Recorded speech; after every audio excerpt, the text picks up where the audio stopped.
voilà, nous allons retrouver notre première invitée de la matinée. Elle est présente un petit peu avant l'heure ce matin. Donc voilà, ça nous dit tout sur la personne qu'on reçoit qui arrive avant l'heure. C'est Madame Colette Rosinet. Bonjour, bienvenue. Bonjour. Alors ce matin, si vous êtes là, donc on va parler un petit peu de vos activités, de votre activité aussi, si je puis dire, parce que d'une manière générale, nous recevons aussi des entreprises, des entrepreneurs, des associations, on reçoit aussi des personnalités. Donc vous êtes psychopraticienne de la relation d'aide. Donc cela consiste en quoi ? Alors, je suis effectivement psychopraticienne de la relation d'aide. Je suis aussi consultante en développement personnel et je me suis spécialisée en psychogénéalogie, en thérapie dynamique et en troubles du comportement alimentaire. Alors, ce sont des termes assez particuliers, dynamiques, en troubles du comportement alimentaire. C'est vrai que, moi je sais un petit peu ce que c'est. C'est quand même des problématiques de société, mais on va développer justement avec vous. Alors déjà, la relation d'aide, on parle de Carl Rogers en général, en relation d'aide. Donc on est plutôt dans une écoute, dans un espace d'écoute empathique. Sans jugement, sans critique. Et donc là, la personne peut se livrer. Donc l'idée, c'est ça. Et donc, on est avant tout dans une relation de confiance avec le patient, avec la personne qui souhaite être accompagnée sur une problématique de vie courante.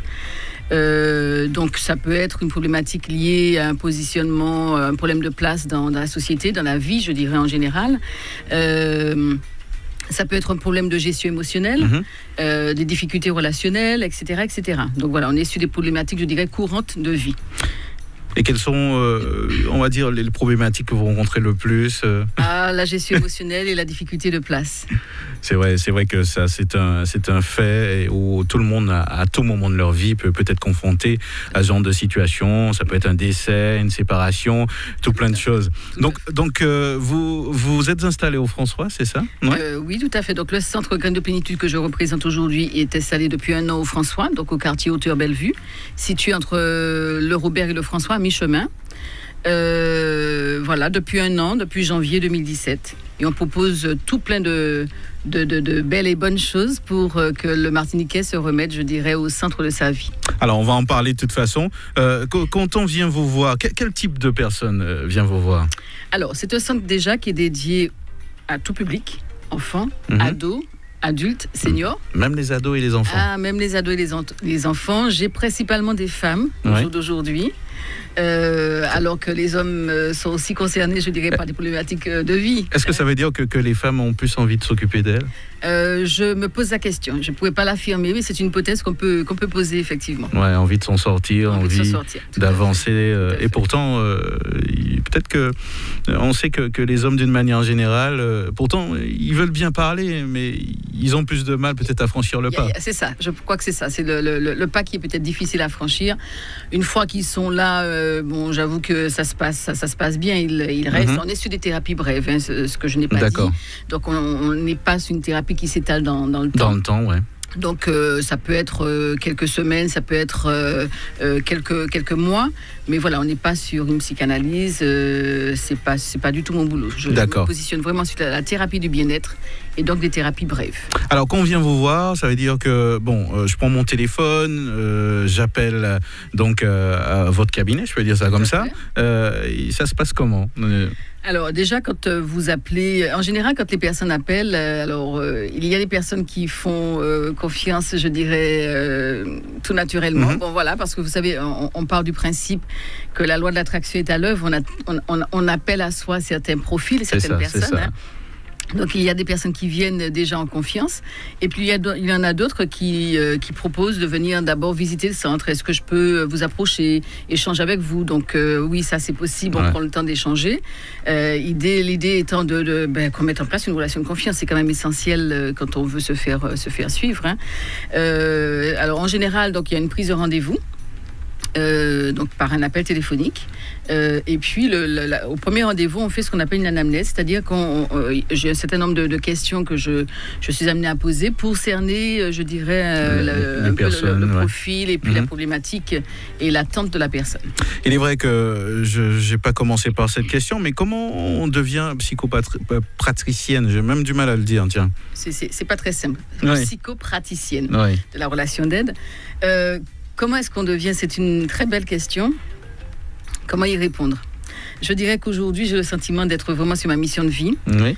J'ai plus de 30 années d'expérience dans le domaine du développement personnel, puisque j'ai travaillé aussi bien en tant qu'enseignante.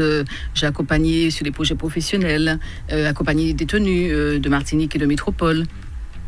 J'ai mené à bien des projets dans le domaine social, aussi bien en tant que bénévole qu'en tant que professionnel. Donc l'être humain a toujours été en fait au centre de ma vie. C'est vraiment besoin d'aider l'autre? Oui, besoin d'accompagner. D'accompagner, parce que pour moi, la solution vient de l'autre. Donc je ne suis pas dans une aide à apporter une solution. L'idée, c'est que l'autre trouve la solution qui lui convienne. Si j'apporte une solution, ça veut dire que j'apporte une solution qui pourrait me convenir moi. Donc l'idée, c'est ça. Et donc, après toutes ces années, il m'est apparu évident, parce que même quand j'allais en entreprise pour mettre en place le plan de formation, les personnes avaient tendance à venir s'épancher, à venir se raconter, et surpris après d'avoir libéré, je dirais, ainsi la parole devant quelqu'un qui était venu pour un autre objectif. Ouais. Donc voilà, tout ça m'a interpellée, et puis voilà, j'ai eu envie là d'offrir mes services.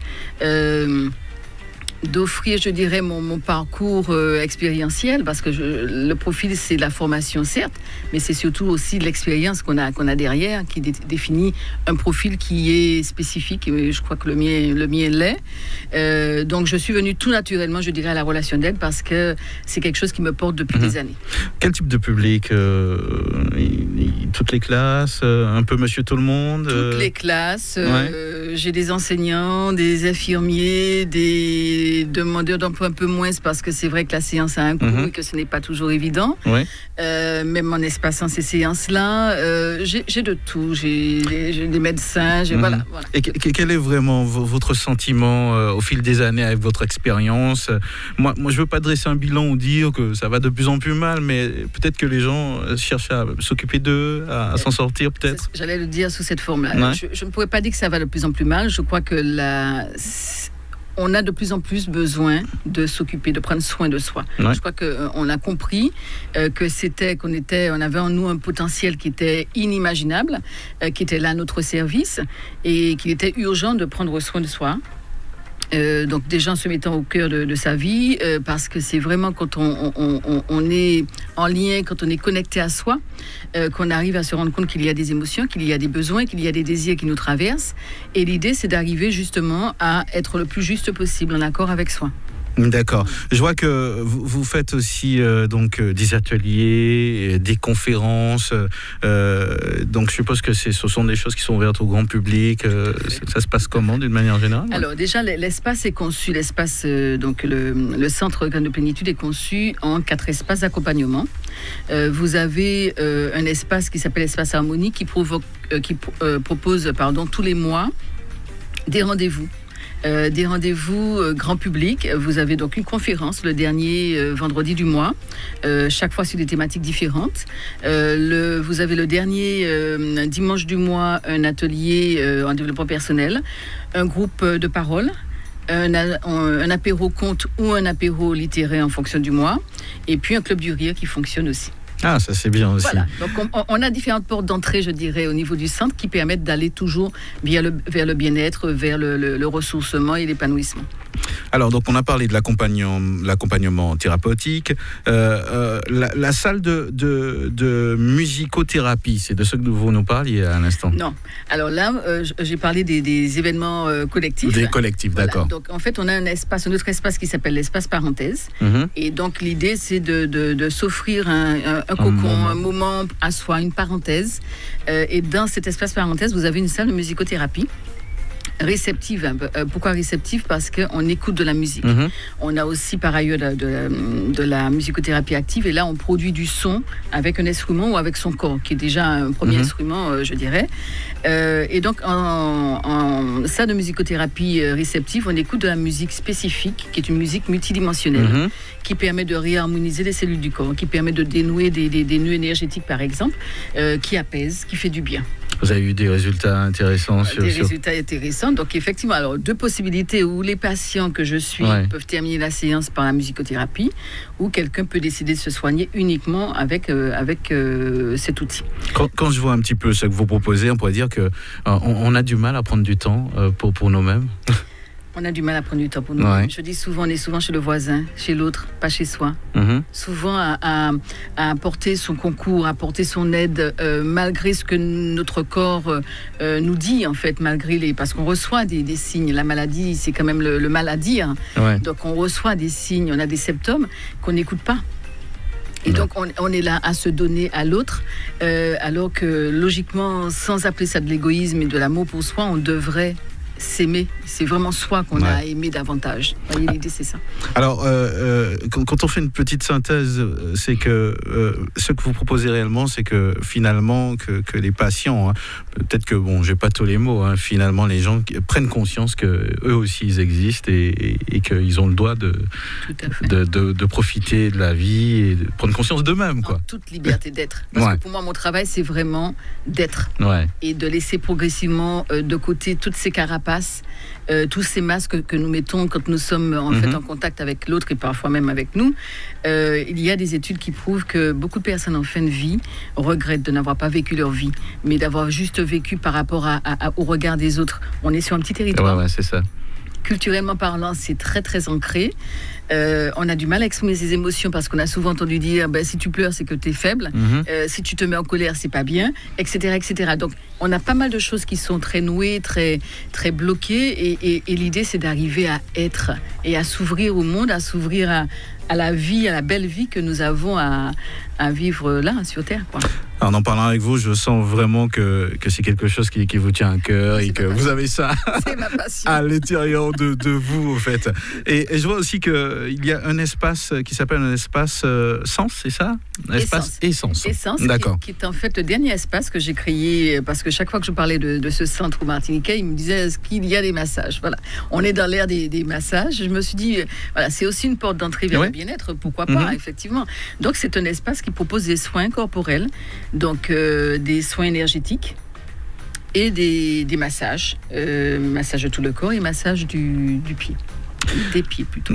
Alors, on va rappeler justement où se trouve votre cabinet, Madame Rosinet. Il se trouve à Hauteur-Bellevue, donc un très beau quartier du François, à mi-chemin entre le François et le Roubaix. Donc, il y a un numéro de téléphone, toute personne peut appeler éventuellement pour se renseigner. Tout à fait. Donc, le 06 196 48 10 62.